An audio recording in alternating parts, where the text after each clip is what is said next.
ভাইয়া আমার মেয়েটাকে চকলেট দেন, আমি এখনই আসতেছি। তোমাকে কোন চকলেট দিব? ভাইয়া আমার এই চকলেটের পুরো বাক্স লাগবে। ঠিক আছে মা। আরে গরিব, তোর সবজি কিনবো কেন? ভাইয়া নিয়ে নাও না, আমার দাদার জন্য ওষুধ নিয়ে যেতে হবে। ওষুধ নিয়ে যেতে হবে তো আমি কি করবো? আমি তোর সবজি কিনতে পারবো না। এই আল্লাহর ছবিটা যদি তোমার পছন্দ হয়ে থাকে তাহলে ভিডিওতে লাইক করে চ্যানেলটাকে সাবস্ক্রাইব করে দাও। আর যদি এগুলো না করো ভাববো ছবিটা তোমার পছন্দ হয়নি। দাদা তুমি ঘরে চলে যাও, আমি তোমার জন্য ওষুধ নিয়ে আসবো।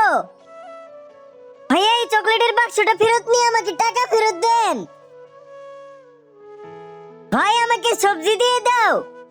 বোন আমার কাছে তো ভাঙতি কোনো টাকা নাই। আরে ভাই কোনো ব্যাপার না, তুমি পুরাটা রেখে দাও। অনেক ধন্যবাদ বোন। আরে মা তুমি চকলেট নেওনি কেন?